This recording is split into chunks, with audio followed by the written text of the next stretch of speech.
1950, sobretudo.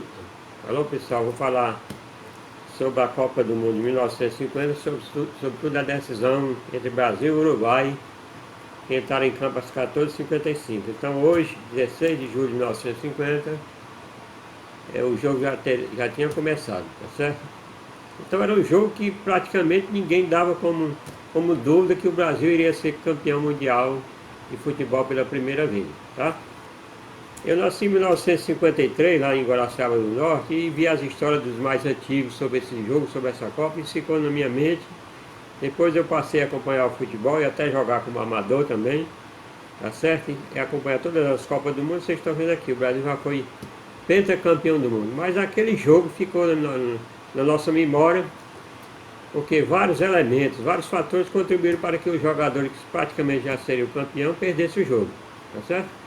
Naturalmente que hoje é bem mais fácil você fazer uma análise do jogo que aconteceu há 70 anos atrás, né?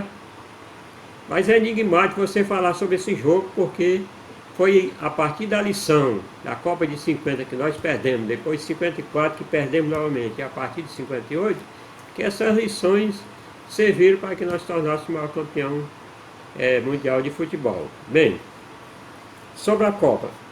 Somente 13 seleções compareceram para participar do torneio, tá? Até porque houve a Segunda Guerra Mundial, a princípio era para se fazer a Copa de 42, 46, de forma que isso atrapalhou o esporte, e somente em 1950, com o Brasil se credenciando, até porque o Brasil tinha saído bem na Copa de 38, tá certo? A Argentina também depois desistiu, né? Tudo foi favorável para que o Brasil sediasse a Copa. Até porque também se comprometeu a fazer um estádio, o Maracanã, o maior estádio do mundo. Bem, houve 6 estádios. O Maracanã no Rio houve 8 jogos, o Pacaembu em São Paulo houve 6 jogos, a Ilha do Retiro houve só um jogo, foi Chile e Estados Unidos, o Independência em Minas Gerais, houve 3 jogos, o Dorival de Brito em Curitiba houve 2 jogos, e o Eucalipto no Rio Grande do Sul e Porto Alegre 2 jogos. Então houve 22 jogos na Copa. Agora vamos à questão dos grupos. Ora, o Brasil ficou no grupo 1 com o Brasil, Iugoslávia, Suíça e México, tá? 4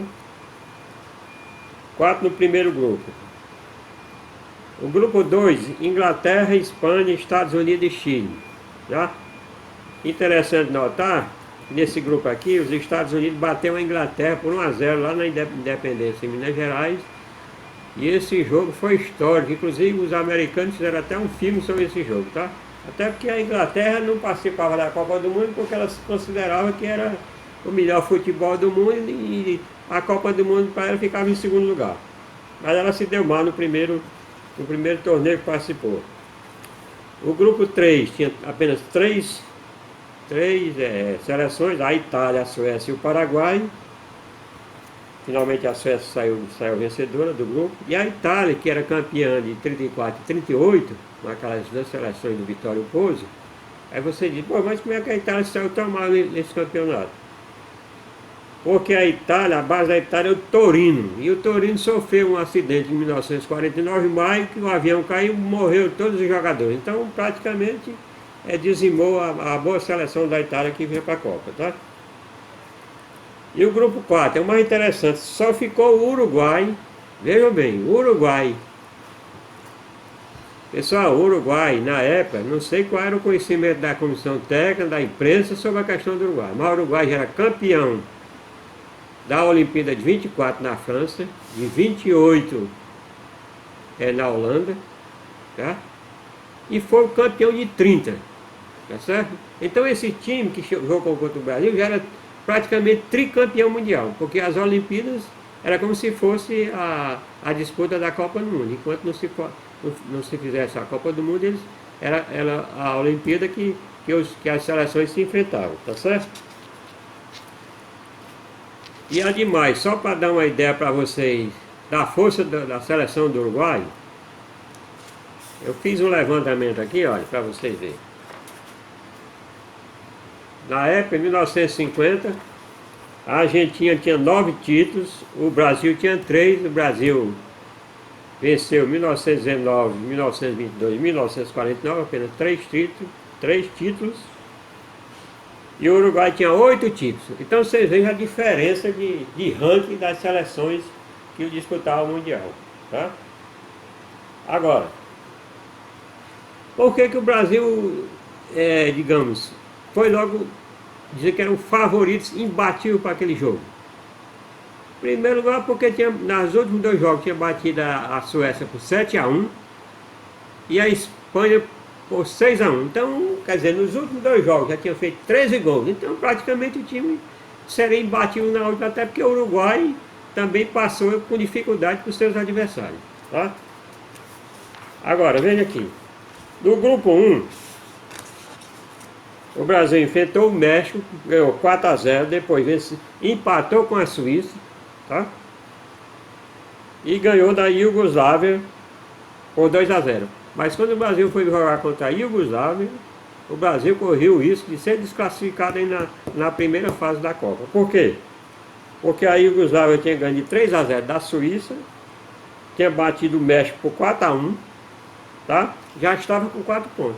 E o Brasil então só tinha 3, porque tinha ganho do México também de 4-0 e tinha empatado com a Suíça lá no Pacaembu de 2-2. Então o Brasil tinha 3 pontos e a Iugoslávia tinha 4. Então se o Brasil perdesse esse jogo, praticamente estaria desclassificado logo na primeira fase da Copa. Tá certo? Agora vocês vejam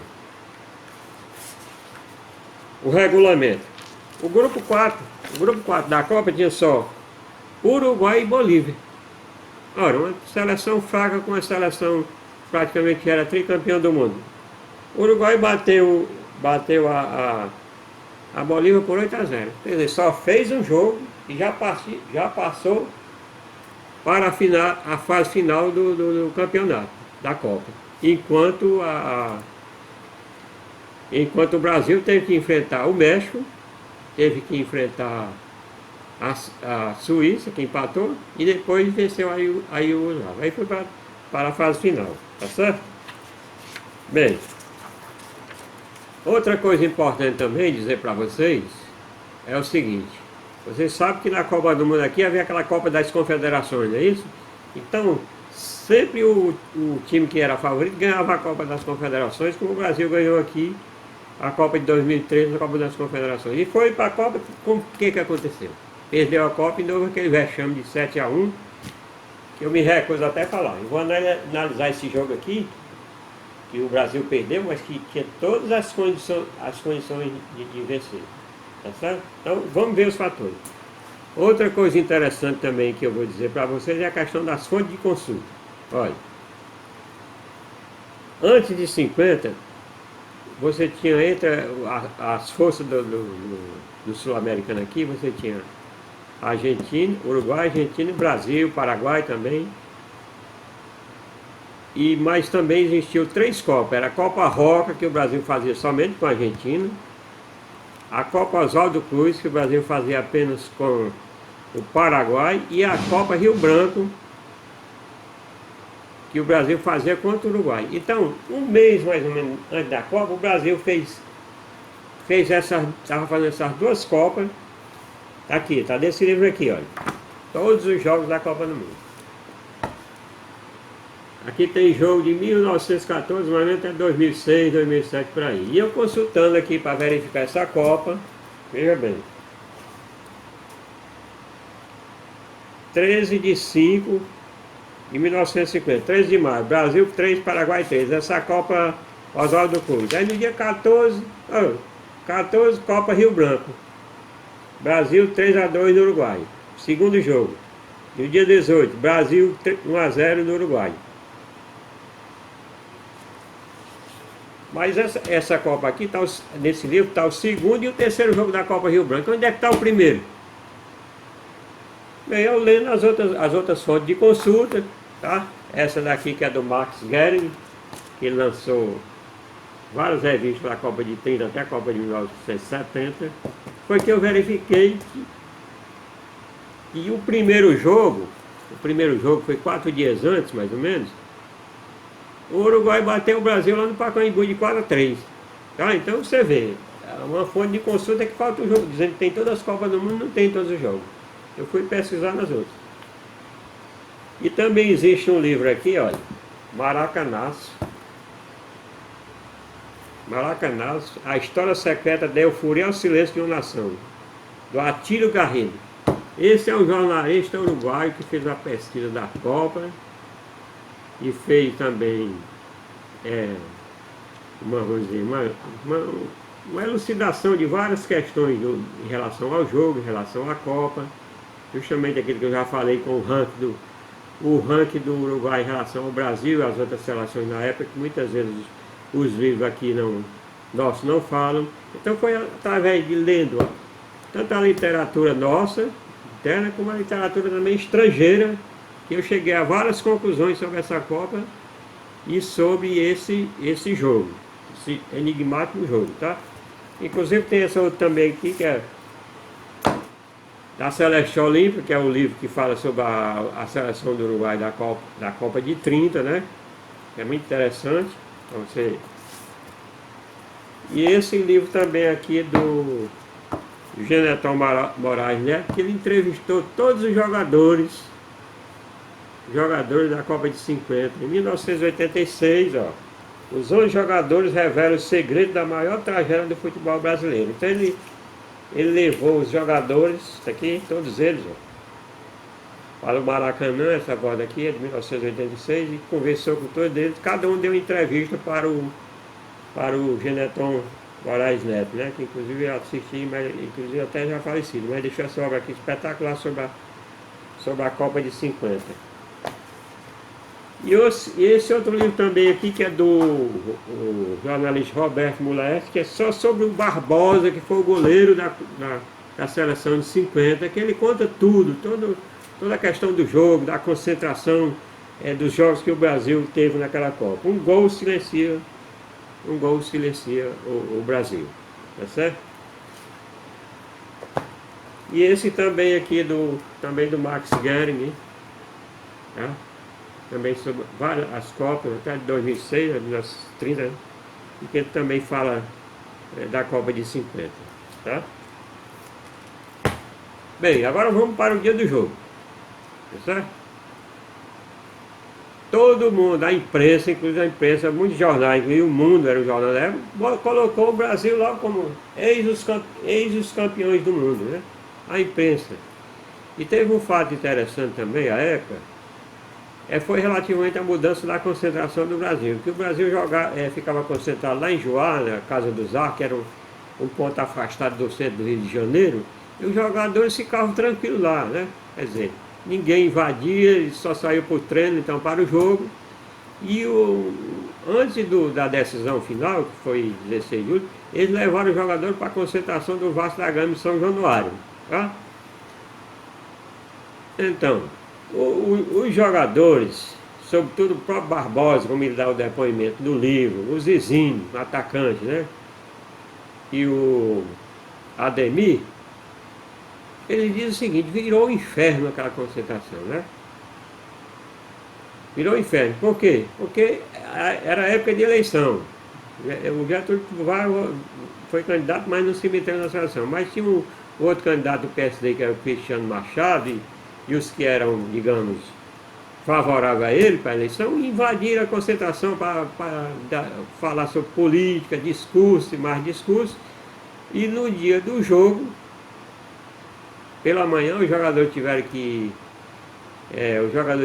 se levantar bem cedo para ir para uma missa, ficaram quase 2 horas em pé, depois voltaram lá para a concentração, e vários discursos de política, e eles tiveram que ficar assistindo cada um, que mudavam. O próprio Barbosa disse que não conseguiu nem se alimentar direito, né? Nem os demais. E quando saíram, veja a questão de agora ou de azar. Quando saíram, que pegaram o ônibus para ir para o Maracanã, o ônibus enguiçou na Quinta da Boa Vista. Enguiçou, deu prego, como se diz, né? E aí tiveram que descer do ônibus, empurrar o ônibus para pegar. Então esse foi o primeiro agora, digamos assim. Quando chegaram no Maracanã, 3 horas antes do jogo, né, que nessa hora eles estariam jogando ainda, estavam no primeiro tempo. Ficaram quase 3 horas lá no vestiário, um vestiário que não tinha, vamos dizer, como é hoje, todo o conforto, né, esperando pelo jogo. Foi que se alimentaram comendo sanduíche de queijo, né, que o Flávio Costa distribuiu para os jogadores, né? Até chegar a hora até chegar a hora do jogo.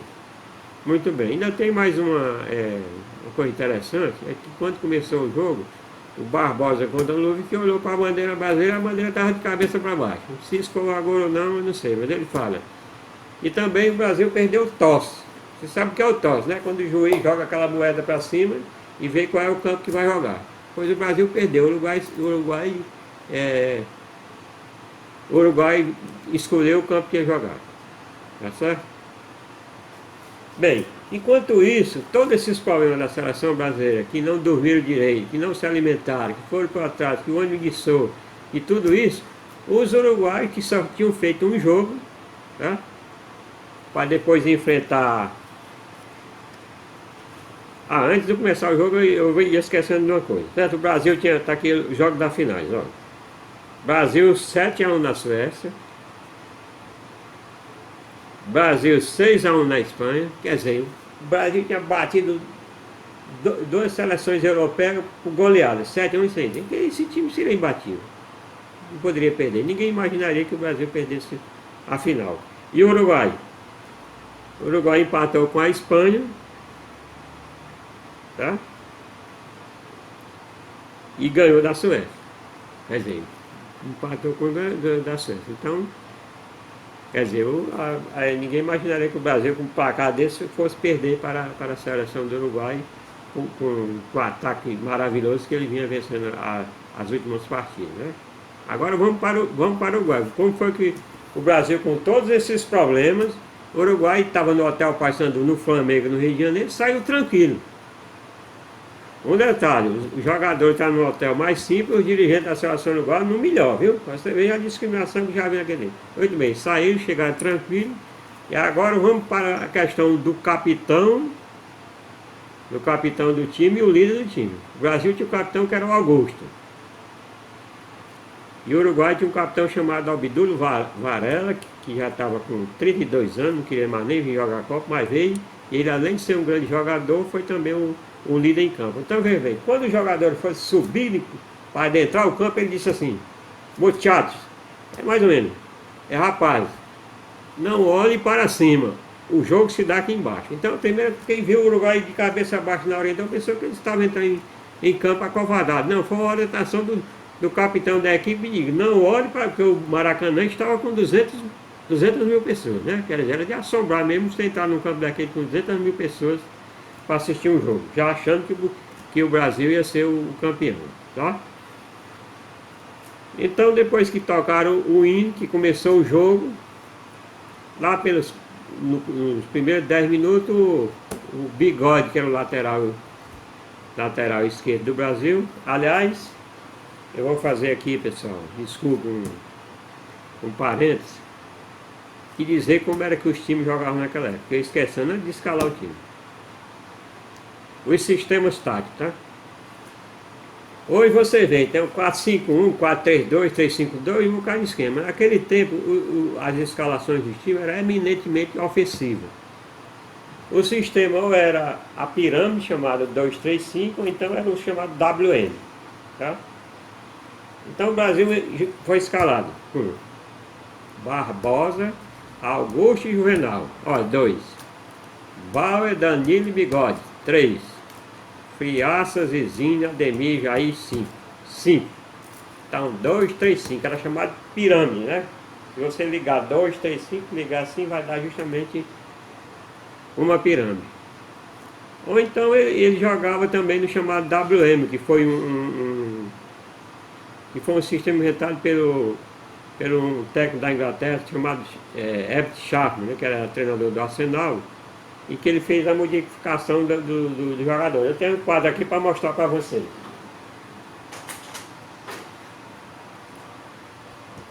Olha como é. Esse aqui é a chamada pirâmide, ó, 2, 3, 5, certo? Então aqui está se baseando na seleção do Uruguai, né? Mas se fosse o Brasil, era Barbosa, Augusto e Venal, Bal, Danilo, Bigode, Friaça, Zizinho, Ademir, Jair, Chico. Então essa é a escalação do Brasil.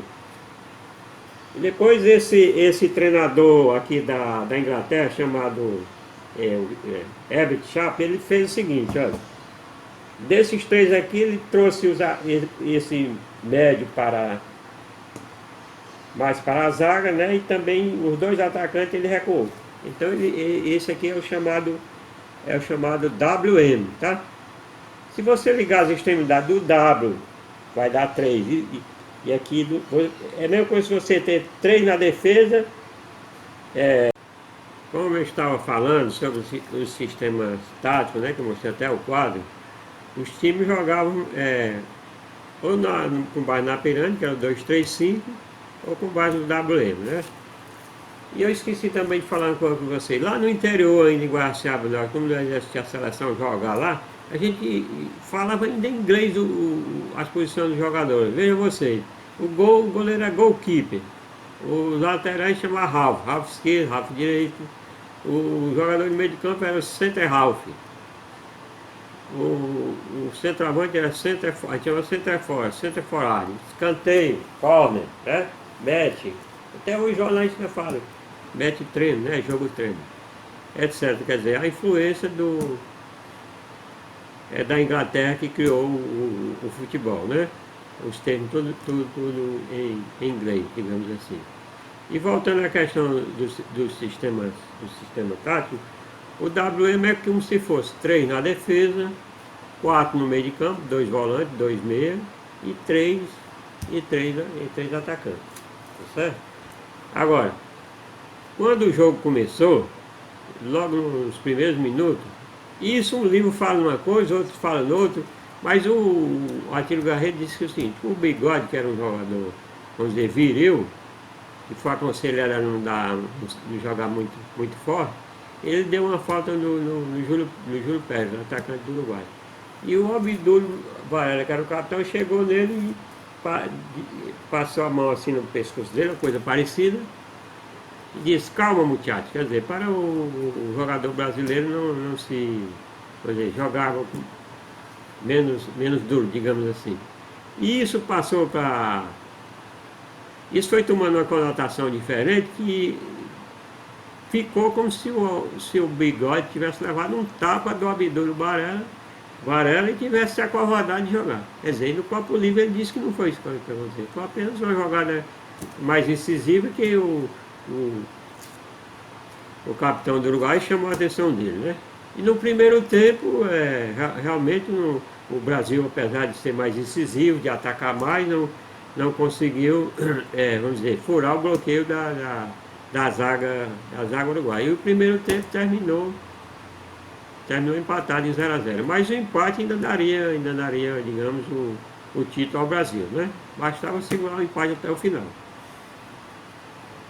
Quando deu-se o segundo tempo, logo uns 3 minutos mais ou menos, a bola do Zezinho passou para o Ademir enfiou para o Friácega e de pé esquerdo chutou no canto direito do Márcio, goleiro do Uruguai. Fez 1-0, o Brasil 1-0. Então o Brasil jogava pelo empate. Logo no segundo tempo fez o primeiro gol, pronto, estava tranquilo, né? Só que nessa jogada, olha a atitude do capitão do Uruguai, o Abdul Varela. Pegou a bola, botou de baixo, foi lá reclamar do bandeirinha, né? Do auxiliar. Chamou o juiz também, quer dizer, ele só aí dessa questão, ele já esfriou o jogo, né?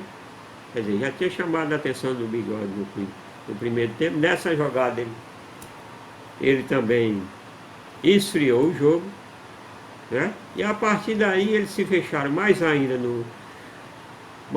na defesa e passaram a jogar somente nos contra-ataques, né? Já que inclusive tinha um ataque bastante veloz, né? O mais velho, como eu disse, tinha apenas 25 anos, que era o Scarfino, o autor do gol que empatou o jogo. Então lá pelos 21 minutos, quer dizer, empatado, se fosse hoje um tego, hoje fazia o seguinte, puxava o ponto esquerda para ajudar, se tivesse um ponta direito veloz, né? Como era o Gígio, mandava o Chico recuar para ajudar o lateral esquerdo brasileiro. Mas isso não foi feito. O Brasil continuou atacando como se tivesse nos dois jogos anteriores contra a Suécia e contra a Espanha, né? Não houve essa preocupação. Então, o time uruguaio começou a jogar bola para o dia. E lá pelos 21 minutos, o Abdul Varela lança a bola por cima do bigode, o Gija pega pela ponta direita, ultrapassa o médio esquerdo, não era lateral esquerdo, era médio esquerdo, era a linha média. E ele cruza e o Schiaffino vem de primeira, faz empate o jogo. 21 minutos, então empatou o jogo. Então, se hoje acontece isso, o que o Teco faria, sabendo que empataram? Recuava todo o time, mas continuaram da mesma forma, joga da mesma forma. Então, o tempo foi passando, quando foi aos 34 minutos, em jogada semelhante, não tão parecida, porque houve uma triangulação do Abdul para o Júlio Pérez, que depois jogou por cima para o Gija pegar lá na direita. Pois é, uma jogada semelhante,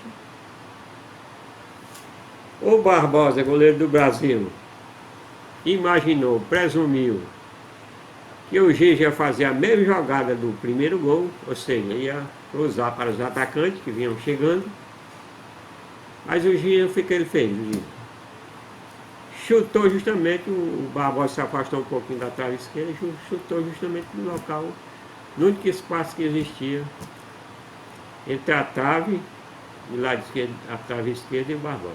Então, fez 2-1. Então, a partir daí, 2-1, foi aquele silêncio, digamos, ensurdecedor, como disse o Nelson Rodrigues, né? E aí foi um desespero total, como diz aqui o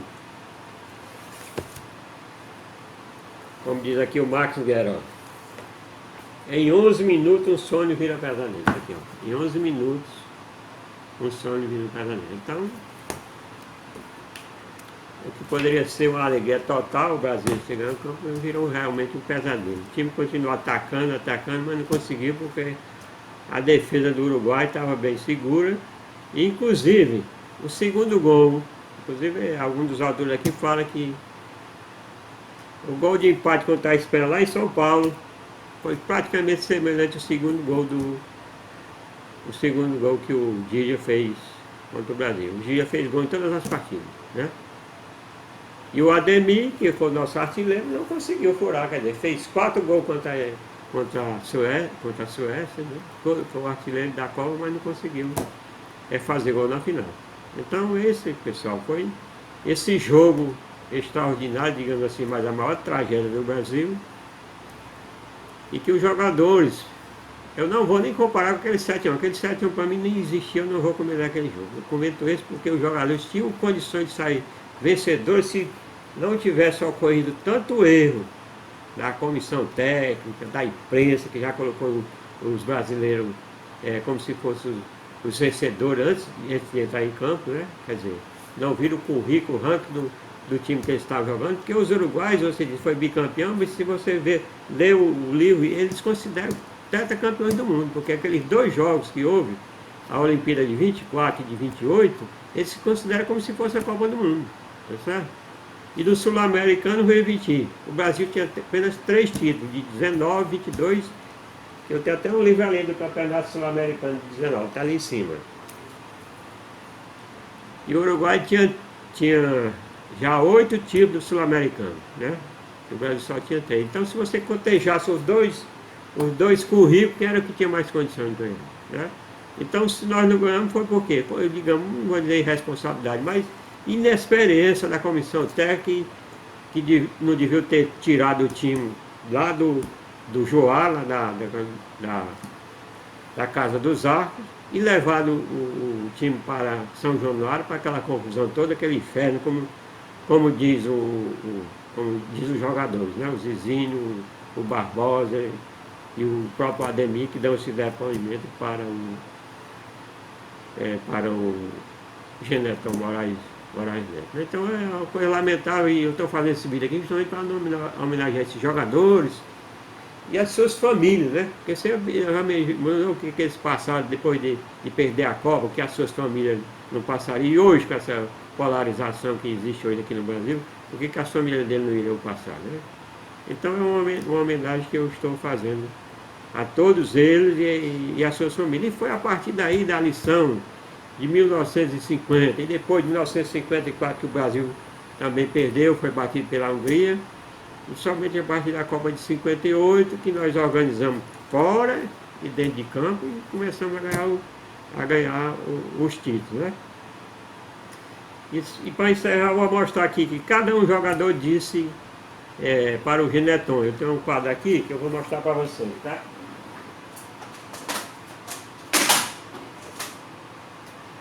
Olha, esse é o quadro que cada um jogador disse para o que o Gineton Moraes Neto falou, tá? E cada um resumiu, porque não dá tempo de você falar aqui que cada um jogador disse, né? Mas aqui o Barbosa disse o seguinte: Gigi, o Papa e o Frank Sinatra calaram o Maracanã, e eu também, né?